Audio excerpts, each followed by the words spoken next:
170 kun qimorsiz. Assalomu alaykum. Men bugun qimor o'ynamayotganimga roppa-rosa 170 kun bo'libdi. Bu degani 6 oyga yaqinlashdi degani. Rostini aytsam, birinchi kunlari juda og'ir o'tdi. Qimor haqidagi fikrlar, eski odatlar, o'ynash istagi hammasi bilan kurashishga to'g'ri keldi.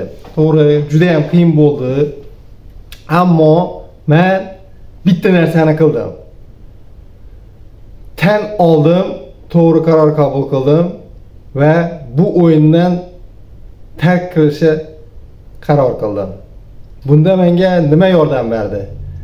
Avvalambor men o'zimga savol berdim. Bu qimor ichida men o'ynab yuribman. Maqsadim nima? Maqsadim yo'qligini tushundim. To'g'ri, bu o'yinda yutuq yo'q. To'g'ri, yutasiz, ammo yana 2 barobar hissa qilib qaytarasiz. To'g'ri, katta summalar ham yutib ko'rdim. Aniq bir maqsadim bo'lmagandan keyin men shu qimor, onlayn stavka, bookmaker kontora shu aylanan ichida yuraverganman. Bu mendan nimalarni oldi? Eng katta narsalardan bittasi vaqtimni oldi. Pul qarzdorlik botqoqiga cho'ktirdi. Munosabatlarimni buzdirdi. Oilamdan uzoqlashtirdi. Bu hammasi shu qimordagi yurgan qimor davrimdagi bo'lgan payt. Hozir mana oradan 170 kun o'tdi, menda nimalar o'zgardi? Kayfiyatim yaxshilandi, o'zimga bo'lgan ishonch ortdi. Vaqtim bekor ketmaydigan bo'ldi. Pul yo'qotishni emas, uni saqlashni, boshqarishni o'rgandim. Oilam bilan munosabatlarim yaxshilandi. Eng muhimi, qalbimda tinchlik paydo bo'ldi. Va bu yo'ldan men chiqishimga yana bir katta sabablardan biri bu tartib va intizom bo'ldi.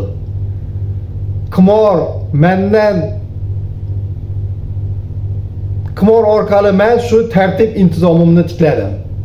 Qimor bahona men shu to'g'ri bir yaxshi yo'nalishni topdim desam ham bo'ladi. Tartib va intizom. Avvalambor Allohga shukrona aytaman. Shu qimor ortidan men ko'pchilik muammolar, qarzdorlik botqog'iga botdim. Ilohim shundan battaridan saqlasin. Yana birinchi qadamlarimdan bittasi shu tartib, intizom orqali men ibodatimni tikladim. O'zimga maqsad qildim.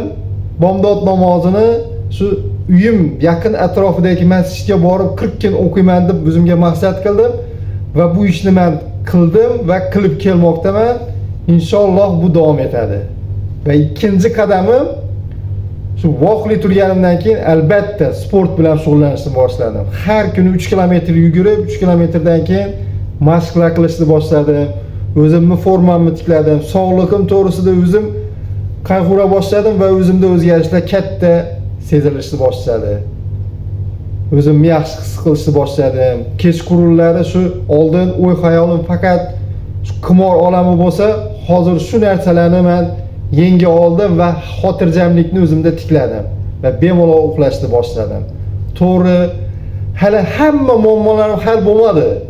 Lekin bitta narsani aniq ayta olaman, qimor menga hech qachon bermagan narsalarni, tartib, intizom, namoz va sportni berdi.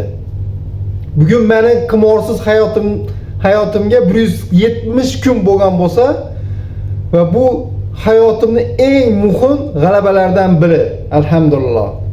Men nima demoqchiman? Xulosa sifatida siz ham hozir shu qimor ichida yurgan bo'lsangiz, men sizni tushunaman vaziyatingizni. Faqat qimor ichidagi inson yolg'izlanib qoladi.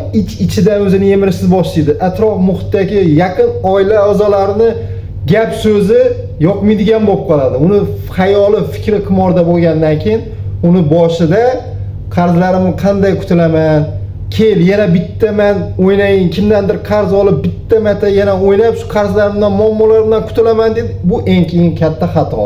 Chunki qimorbozlar har doim shunaqa o'ylaydi va yana qarzdorlik botqog'iga kiradi.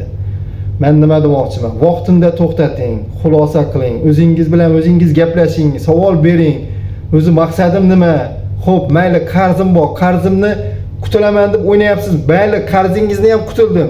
Yana dalchi nima maqsadingiz bor? Shuni anglab yetmas ekansiz, siz qimor ichida bo'lasiz. Qimorni vaqtida to'xtating, xulosa chiqaring. Har qancha o'zingga ishonma, o'ynayapsanmi, yutqizishing aniq. Aksincha, sen to'xtatdingmi, sen g'olibsan. Vaqtida to'xtating, xulosa chiqaring. Video yoqqan bo'lsa like bosing, ulashing, fikrlaringizni kommentariyada yozing. Sizni nimalar qiynamoqda? Qimordan chiqishda nima sabab siz chiqa olmayapsiz? Nima takror yana o'ynamoqdasiz? Shularni kommentariyada yozib qo'ying. Telegram gruppaga, Shapka profilda Telegram gruppamiz bor. U yerga qo'shiling, mulohaza, fikr almashing. U yerda ko'pchiliklar bilan suhbat qursangiz, o'zingizni yengil tortasiz, savollaringiz berasiz, savollaringizga javob olasiz. Yangi kameraga pul yig'moqdamiz. Videolarimiz sifatli chiqishda o'z hissangizni qo'shing. O'zingiz haqqingizda bir qanday kechimlarni o'tgansiz shu qimor mobaynida nimalar sodir bo'lgan, shular to'g'risida Telegram gruppada yoki meni shaxsiy profilimga, Telegramimga yozing. Bu siz to'g'ringizda bitta video ishlashimiz mumkin. Kimgadir manfaatli bo'lishi mumkin. Demak, qimorni tashlasa, qimordan chiqsa bo'ladi. Vaqtida xulosa qiling, to'g'ri qaror qabul qiling, tan oling. Ko'rishguncha.